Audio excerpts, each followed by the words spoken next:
A child these days starts working parents' mobile phone even before learning to speak. Have you ever wondered about how increasing use of artificial intelligence in our life will impact a child's learning behavior in general and education system in particular? When AI created avatars will teach students online, who will need a tutor or even educational institutions? Will students be better off because of AI, or will they struggle with fast-paced technological changes in the education world?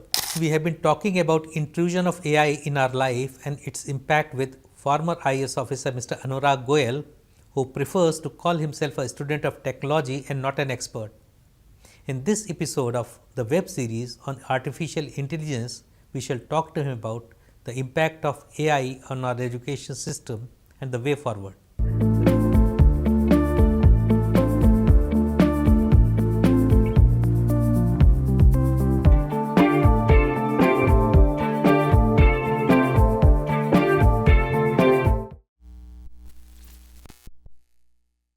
So, welcome to Indian Mastermind, sir. Thank you, Sharad. And like we have been discussing, impact of artificial intelligence on various aspects of human life. So today we will be discussing impact of AI on education. That's very interesting. It's an extremely important area. So what do you think? How AI is going to impact education as per se in India and the world also? The impact of AI on education will be very disruptive. Ji. The entire system over a period of time will need to be reimagined, redesigned, and recreated. Ji. So, what will be the framework of education in future? Well, let us see what are the three things that I have in mind as almost inevitable in a good new system. I'll come to larger issues a little later because AI is a very complex area. Many shareholders and stakeholders. We will have AI-powered students, we will have AI-powered teachers, and we will have AI-powered institutions. How? How can they leverage the power of AI, both the students and the teachers? Okay. Let's imagine the AI-powered school first, because that will answer what's going to happen. What will it do? What will be the objective? It will create a system in which each student will be having personalized learning systems. So AI will help the school and the teachers to take the student through various stages of learning on a very, very personalized basis.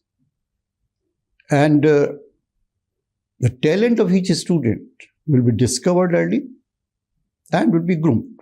Now, the three essential elements of such a school will be, it will have an AI platform that will make it possible to do almost everything virtually, and later on it will get metaverse added onto it. All right. At one end of this platform will be this student with an AI assistant. So from the beginning, there will be an AI assistant with the student. And at the other end would be the AI tutors.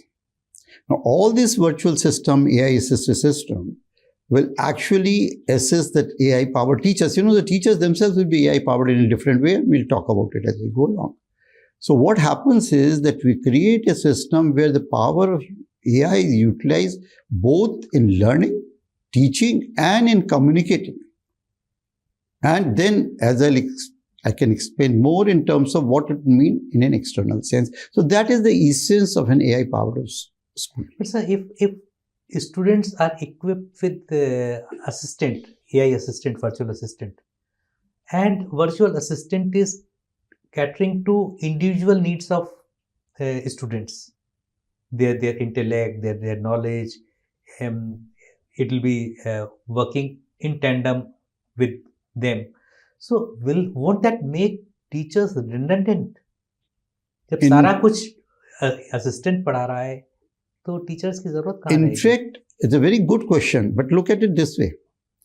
Teachers के जो routine aspects in teaching, a lot of administrative work, a lot of routine work, a lot of subjectivity related issues, all of them will be taken over by AI. AI will also give them inputs to design better learning systems. I don't think the future systems will have teaching. The whole future system will be about learning, so helping the student to learn. So let me first see a student in this school of tomorrow, Priya. Now, when she is 3 years old, she gets connected to the system. Now, she already has an AI assistant. The AI assistant knows her attitude, aptitude, temperament, knowledge, and now it's connected to this virtual platform, and through the virtual platform to the teacher. And the system is saying, okay, here is this person, this is what his present system of knowledge, level of learning. And as per the curriculum, as per the design thinking and training system, inputs start coming. Now, the teaching, learning will take place at a pace which is to the capability of that Priya. It will then bring out the strengths, weaknesses. The teacher would know what are the weaknesses of their strength and keep on tuning accordingly. Assessment will also happen concurrently, and this grows. This will grow from age of 3 to higher, and all through what's happening. There's no pressure on it, because the whole philosophy will be fun, games, gadgets. So it's all fun. It will be all fun. So there are two things. First, there are already number of countries where students are segregated on the basis of their interests at a very early stage. If somebody is interested in academics, he is very good at academics, he is sent to a different school. If somebody is interested into arts, he is sent into a different school altogether, not only class. So segregation is already there. But in case artificial intelligence come into play, segregation will start very early. So will that help a student to grow, or will it be detrimental to the normal well-being of a student, because segregation will start very early? An excellent question. In fact, this hits to some extent at core of the way things will start. I would prefer not to call it segregation. I would rather use a word, like early discovery of the talent of the student. So, you discover the person very early. Now, you don't have a situation like Einstein being a slow learner, Thomas Edison being a poor student. You don't have Richard Branson with dyslexia dropping out at the age of 16. And what a Bill Gates, Steve Jobs, so many dropouts. What's happening?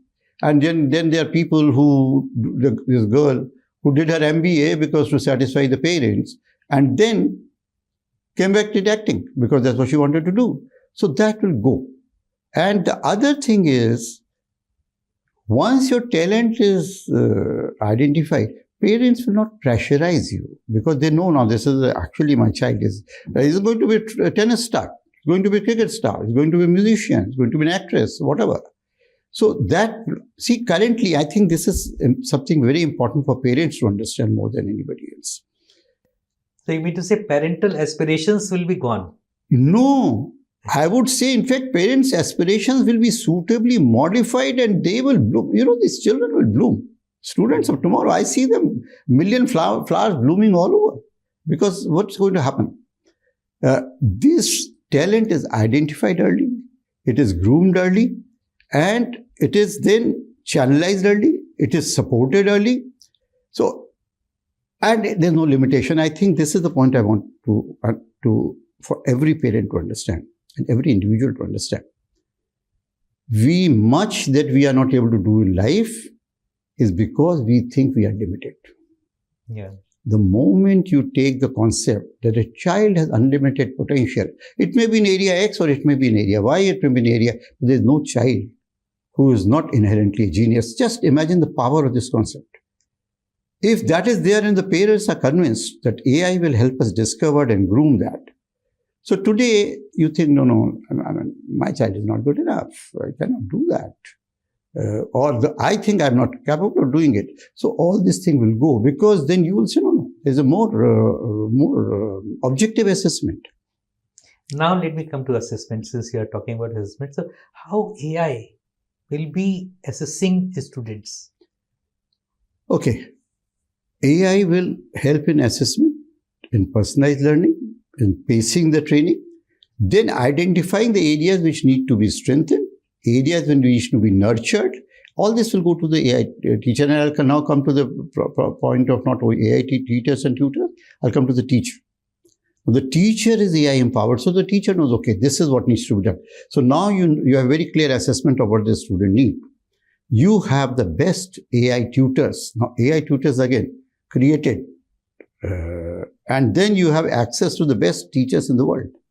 As you grow, the AI powered teacher will help and guide the students on this path. And you know what can do? You're interested in astronomy? Visit Saturn, and you can do that. You go and visit Saturn. You're interested in history, go to the ruins. You are interested in astrophysics. So you don't read in the paper. And there's no exam system. So the whole thing is so beautiful if you really think. I mean, it sounds like utopia. It sounds like science fiction. I see it's happening to start in the next 3 to 5 years. So if AI as a assisted teacher you're talking about, and a human teacher has one brain, but AI assisted teacher, the virtual assistant, will have brain of say 100,000 or maybe 1 lakh teachers. Yes. So then what is the need of a human teacher, physical teacher? I think that is extremely critical issue, very critical issue. What is the difference between AI and humans? Let me go to more fundamental issues. Yeah. If AI can do everything, what are humans needed for? Right. So what will humans do? Humans have to be human. And there are things about humanity and humans which no AI can possibly have. At least even I can't conceive today. Can think, and I'm not going to the spiritual aspect. Someday we'll get there, because ultimately you find that the top of science and technology, ultimately the top level merges with spirituality. I don't want to get there now. So what happens is you have this, but tell me, okay, let me quote Yuval Noah Harari. Yuval Noah Harari says, the purpose of education will not be to give information to the children, because they already have all the information. Through AI, but to make sense of the information, to bring all those bits of information together, to have critical thinking, communication, collaboration, compassion, a whole lot of things that, but I go beyond that. What is it being a human means? Being a human means you understand the fundamental values, the ethics, the need to do something for the society, the need to do something for your neighbor, to contribute to nation building and society building as per your talent. So all that is the human aspect and ability to communicate. In fact, that's a very important question which is arising. Actually, I know some students who are brilliant, but they're not able to communicate because they are so lost in their studies and they find it so difficult to find other people or students of their caliber. So they tend to withdraw. Now imagine, how will you have a society in which everybody is withdrawn internally? So it is the human teacher will break them human, bring them out. And as you grow, what's going to happen is AI-powered teachers will become better and better as human beings, better and better as teachers. And we as a humanity as a whole, everywhere will gain. So this sounds very big just now, but that will slowly happen. So one question I'm always thinking of is about children with disability. Mm-hmm. So how AI will help children learn with having learning disability or physical disability, mental disability. So how AI can chip in that area? Okay. Now, let's take a psychological shift from what you have said to the factual situation. When we say disability, we are talking to a certain particular dimension of that human being, any human being.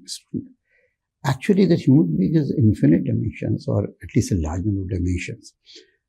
What we heard as a child, that if somebody's eyes are weak or is blind, hearing is stronger. So even nature had a way of compensating. But I know people who are running schools for disabled, they have other talents. So there are two ways AI will help. It will discover the other talents and groom those talents in a way that these are outstanding children. That is one aspect. The other aspect is that the way AI will analyze that disability, and I'm putting this thing because disability is not a word which is, I mean, they call it differently abled or whatever you call it, but the fact remains, is a different dimension. As we will later on talk of AI powered healthcare system, it will come from there also. They will find ways, AI will help find ways of taking care of that. So this sounds something very imaginary, but you remember the sentence, the words I started with. If you want an AI-powered future, Sharad, you need to reimagine, redesign and recreate. ये तो सब व्यवस्था अपने आप बदलेगी. इसको देखिए, ऐसा है, आपका ऑप्शन सिंपल है, ये तो बदलेगी, इसको आप रोक नहीं सकते हैं. ये प्लीज समझ लीजिए इस बात को. ये लोग समझते हैं कि मैं बहुत भविष्य की बात कर रहा हूँ, मैं बहुत साइंस फिक्शन की बात कर रहा हूँ. ऐसा कुछ नहीं है. जितनी बातें मैं कर रहा हूँ वो 5 से 10 साल के बीच में सब हो जाएंगे. 2035 में सुपर इंटेलिजेंस आएगी, उससे पहले अगले साल तक आर्टिफिशियल जनरल इंटेलिजेंस, मैंने आपको एक्सप्लेन किया था कि हमारे से ज़्यादा इंटेलिजेंट हो जाएंगे. तो ये सब चीज़ें तो जो मैं कह रहा हूँ होंगी ही. सर, मैं उसी पे आ रहा था कि अगर ये सारी चीज़ें होंगी जो आप बता रहे हैं अगले 4 से 5 साल या 10 साल में, तो एक बहुत बड़ी चीज़ आती है, वो भी हम पहले डिस्कस कर चुके हैं, लेकिन एजुकेशन के कंटेक्स्ट में भी वो रिलेवेंट है. आप बार बार डिस्टोपिया और यूटोपिया की बात कहते हैं. How will we ensure that AI is ethically used for education? I think this is a $1 million or $1 billion question. The best brains on earth are looking at this. But a starting point for taking care of a problem is identify the problem that we have done. Focus on finding a solution proactively, which we are doing, but is enough resources going into it? Is it being done at the speed which is required? Do we really know what to do? At the moment, we all talk of ethical and responsible AI. और education, मुझे आपकी बात बहुत पसंद आई कि education is in fact not only part of it, education is starting point. And in this context, I will say I'm not talking about education in schools. I'm talking about educating those who are involved in policy making, for decision making, the people who are in charge of the education system, people who are in charge of AI development and all that. The whole system has to be informed with the ethical base. And I was having a discussion only last week with somebody how AI is gradually. So he said the solution is, जो लोग AI का development कर रहे हैं, they have to be ethical and they have to understand that ethics and build that into it. Now this is very conceptual. अगर आप मुझसे पूछें कि कैसे होगा, मेरे ख्याल से अभी पता किसी को नहीं है. सर, ह्यूमन नेचर है, it gets more attracted towards the negative side of anything than the positive side. तो इसलिए ये बहुत पॉसिबल है कि एक बड़ी जनसंख्या या एक बहुत ढेर सारे जीनियस टाइप के लोग वो इसके नेगेटिव एस्पेक्ट्स की तरफ जाए. तो ये अपने आप में बहुत ही इंपॉर्टेंट है कि how can we ensure that everybody who is working on AI starts thinking on ethical basis. So true. This is true even without AI. You want to ethical thinking, but that is where leadership comes. Leadership has always been important. But leadership which can do what you are talking about. What is the leadership about? Leadership is not about following your followers. Leadership is about if 1 million people are being led and only 100 really realize what's to be done, and you are the leader, you are among those 100, you make sure the million follow you. Right. So that is the leadership function, and we can have any number of sessions on leadership, and AI can have a role there also, but AI leadership is more of human than AI, but this question is extremely important. And when I think of AI and humanity, I think we need to be clear about what are the 3 or 5 most critical issues. And you have raised 2 of those issues already. Right. So one more thing, while we are discussing AI and its impact on education, so in a country like India, where large number of students don't have access to basic education, what to say of higher education, and AI-powered education will be available to only, I think, a minuscule people. So how is this discussion and this technology relevant to the larger section of students and population? Okay, now let me step back a little then. Let me go to the school of today. Because you're talking about starting today. We talked of the school of tomorrow. Right. Education system of today. So, मैं कोशिश करता हूँ कि views अपने ना बना के लोगों से बात करें. So I spoke to a number of parents, and it so happens that one knows a lot of parents, and I'm a grandparent myself, and one meets a lot of people. So I talked to a lot of people with children, and I asked them, "What do you think of the present day education system?" And many of them felt, mind you, there's no such thing as the truth or average school. So what I'm going is by perception. Whether it's right or wrong, whether it's objective or subjective, I'll not even comment on that. But there is a feeling among many parents that the present system is incredibly stressful. That it is almost dehumanized. कहते हैं कि हमारे बच्चों का आप हाल देखिए. So मैंने पूछा भाई ऐसा क्या हाल बुरा हो गया? तो I see that all nice, bright children doing well. So then one mother told me, and I like the description. It obviously applied to her experience. She says, my son Ravi, initially at the age of 3, I started looking for schools at that stage. And I must get one of the good schools because everybody wants the best school for the children. And they're well-to-do people. So they went to first school of their choice. They didn't get the admission. The child didn't get the admission. The second, the child didn't get the admission. So you know what the child said? Mom, am I not good enough? Something wrong with me? No, beta, you are very good. Aisa kuch nahi. Third school anyway, he got in. And now this child grew. Ravi, by the time he was 5th, 6th standard, वो भारी सा बस्ता ढो के चला जा रहा है. I mean, this is the mother describing, heavy बच्चा है, back breaking and all that kind of stuff. धीरे धीरे उसे कॉम्पिटिशन का मतलब समझ में आने लगा है. फिर और थोड़ा ऊपर हुआ तो mother started saying, अरे भाई Ravi, do something, your friends are so far ahead of you in studies, so and so is first, so and so maths is so good. Slowly Ravi को लगने लगा कि मैं ही अच्छा नहीं हूँ. So he feels that he is not good enough even for his mother. What is happening in the process? He learned that you have to work hard. Life is all competition, and so that is what goes. So what this mother says, she says, look sir, I think I have put my son on a conveyor belt. तो सबसे पहले मैंने उसको school की factory में डाला. Now he is in 11th, 12th, so now I'm preparing him for some coaching classes. He should go in engineering, medical, at the must. So I'll send somebody for coaching. So I'll put him in a coaching factory. And when that is over and if he's successful, he goes into an IIT or medical. So that becomes a job factory. And it struck me so much. Because for 3 years, after I left Service and Competition Commission and all that, I was senior fellow in NIM. And what many of those people there said, I mean, these are all informal because I was part of the faculty, the informal discussion. They are not interested in learning. They only want looking for a job, highly paid job. Now, that may be true for a few of them only, but the mother felt that this is the Fajr factory.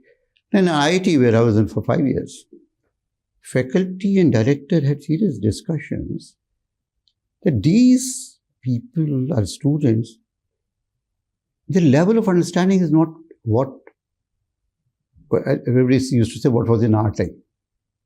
But basically what they're saying is, what they said was, that they have learned to crack the system. They have cracked the exam. So the whole concept of learning, creativity, that seems to be not as much there. It is there. We have very creative people, we have brilliant people, the country is doing well, lots of good things are happening all over. And if you look at the kind of startups which are coming up, there's a huge amount of things. But there is a section of people, and that's why let's bring me back to your question. So there is a section of people who are either not able to make up, or they're not creative enough, or they are so deprived. The whole issue of affordability, access, which is everywhere, that is very much there. So that how AI can help? That was the question. What do you think? What is something the students want, and what are their expectations from the future? From my interaction with students in the various institutions, and when I talk to even school children, many of them are very job focused, and they may know whether they want to be an engineer or a doctor or whatever, but they also think that where will we be able to make good money, where will we be able to be more successful. Many also think of what they will be able to deliver, what will they be able to contribute to society. But the whole thing about education is that they try to see a path toward whatever is their personal goal. Now, those goals vary. And at times there are students who are not even clear as to what exactly they want. But the way the system is operating, and that is what is important to understand, since many institutions, many teachers say that students are taking enough interest. So the question is, are we today not providing what interests the students or what they perceive to be relevant? It may be very relevant, but they don't perceive it. Now, in the context of AI, the whole exercise becomes simpler. In a sense, AI will be able to assess the students, they'll be able to assess the future needs. In fact, I am already thinking, and we are discussing about a situation in which if you are doing a 4-year course in engineering, let's say, and you want to go to a particular kind of employer, I'm wondering whether we will be able to talk to an employer about where they will be in 4 years from now, and whether I can train or teach my student and help him learn to be there after 4 years. So this is a very futuristic. It's not going to happen in any time in the near future. But the whole idea is, what will be your life and what exactly you want to do and how you'll do it. So this is something which we need to pay more attention to. In India, even the vegetable sellers, even the fruit sellers, even the milkman, even the cobbler, everybody has it. And now these days, mostly smartphones. What a powerful tool. And what you can do with it. And there have been experiments in Africa which has proved that to be true. In fact, in Africa, there was this experiment that they just gave them the tool. No instruction, no nothing. And in 3 months, the children learned a lot. So all those solutions will come. My issue, and probably that is what you are coming to, is the human factor. See, technology is fine, but technology is a tool. It is the human factor which is critical. It was a very nice and invigorating conversation, sir. Hope people watch it and comment whether they liked it and what are their concerns about AI. We shall meet again in the next episode of this web series on artificial intelligence soon. Till then, keep watching Indian Masterminds. Stay curious, stay informed, and stay tuned. Thank you.